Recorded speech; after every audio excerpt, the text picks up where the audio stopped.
Hello students, welcome in the online classes of biology. So as you all know that we are discussing about lesson biotechnology. So today we are going to discuss about the next topic. In our previous lecture I told you about plasmid, and which I told you about PBr 322, and today we are going to discuss about its structure. That means structure of PBr 322. So the name PBr 322, the three words which are P, B and R consist important names, important things, that these three are the initials for the different kinds. That means the P stands for plasmid. Plasmid, in which as you know that we are discussing the structure of PBr. So P signifies plasmid, and the second one B, that is Bolivar, and the last one which is R, it signifies Rodriguez.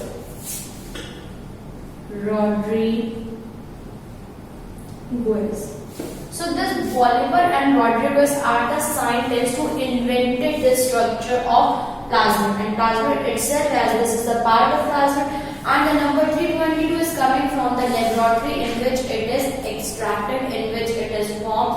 So from there it got the number 322. So the PBr 322 plasmid contain different regions, some of the specific regions which are very important for the structure of plasmid. So that different regions are, the first region is origin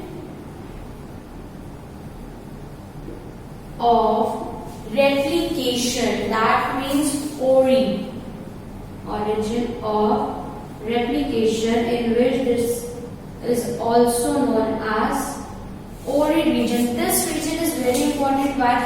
Because it allows production of multiple copies per cell. This is the origin where the copies of the cell, multiple copies of the cell is generated or produced. The second region is antibiotic resistance gene. Second part is antibiotic resistance gene. This is the second part of PBr 322, and it consists genes such as amplicin resistant AMPR and tetracycline resistance, that is TEC-R gene. All this antibiotic resistance gene constitutes second part of the PBr 322.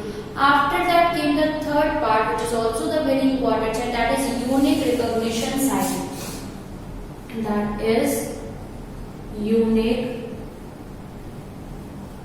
recognition site. This is the third and the major part of PBr 322. Why it is considered as major?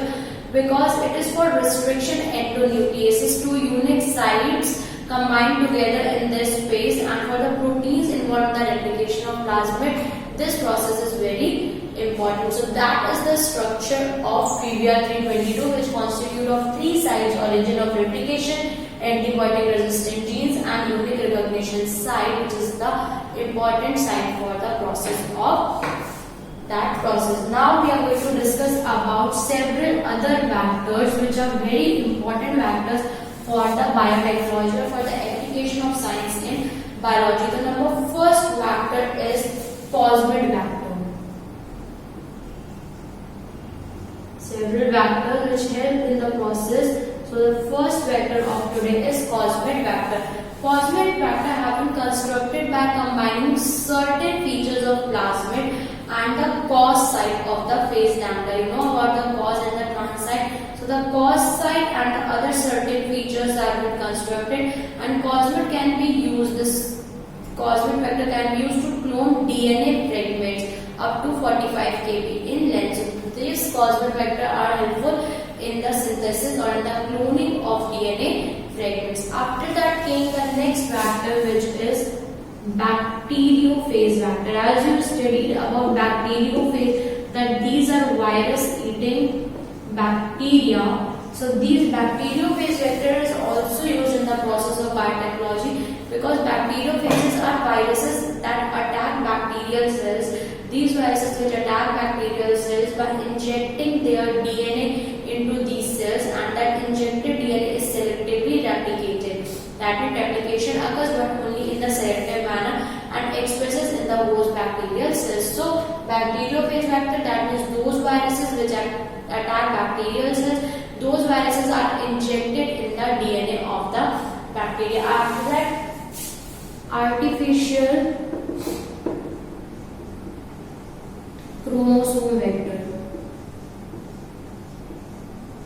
Artificial chromosome vector. As you know that chromosomes are also very important because chromosomes are present on the gene, and the chromosome can also carry genetic characters. There are chromosomes which are responsible for several types of characters, like the sex is also determined with the help of chromosome only. So these chromosomes are also very important. These artificial chromosomes are cellular or linear vectors and that are stably maintained in usual copies per cell. And there are different types of artificial chromosome bacteria like PAC, YAC, HAC, MAC, and all these are used, and most importantly HAC is used in mammalian and human cells. PAC are used in bacterial cells, YAC are used in yeast cells. So these cells can be manipulated with the help of artificial chromosomes also, which are different for the different category of organisms. After that, bacterial artificial chromosome, which is the part of artificial chromosome, is BAC, bacterial artificial chromosome, which helps to manipulate the cell of bacteria. After that, YAC, that means yeast artificial chromosome, which helps in the manipulation of yeast. After that came fragment vector. Fragment vector is also very important. Fragment vector. Fragment vector is also very important because it is a composite structure made up of bacteriophage and plasmids. It is the constituent of both the parts, and they are used to carry larger DNA sequences. Larger DNA sequences are carried with the help of fragment vector only. After that came animal and plant viral vectors. Animal and also plant viral vectors.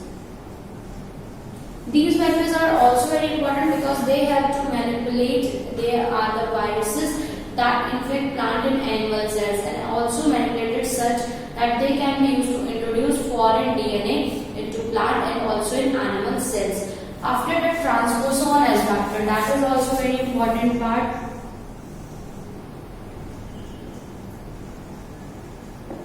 Transposon as vector. What is the use of transposon? DNA sequences which change their location from one place to another in the genome and hence are said to be mobile, that means locomotory in nature, are called transposon. That DNA sequences which changes its location, which moves from one place to another, are called transposon, and they are able to be excised from one point to another and become inserted at separate locus. And they are used as vectors because they are activators and dissociation and are very popular. So they are also used as vectors and are known as AC and DS elements, and transposon of Drosophila are known as P elements. So transposon are also used as vectors. Transposon are those DNA which move from one place to another. And the next one is shuttles.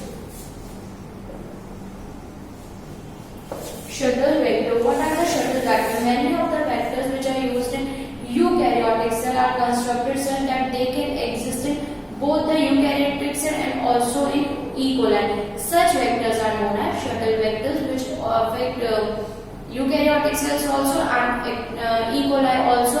So those vectors are known as shuttle vectors, and they manipulate the genes of that DNA. After that, the last one is competent host. The one which has the spirit of competition, which does competition inside the cell, the competent host. That competent host is bacteria, that is the bacteria, is very essential for transformation with recombinant DNA. Transformation process, which is the part of change of DNA from one sequence to another, that transportation transportation is done by the competent host. It is the process in which a cell takes up a DNA fragment from environment, incorporates it into its own chromosomal DNA, and finally expresses the trait controlled by the incoming DNA. So that will be done by the help of competent host. So that is all about different kind of vectors: cosmic vector, bacteriophage, artificial vector, which are of two types: bacterial and yeast. After that, phagiped. After animal and plant viral vectors, transposon shuttle, and also competent host. So this is all about different types of vectors. That's all for today's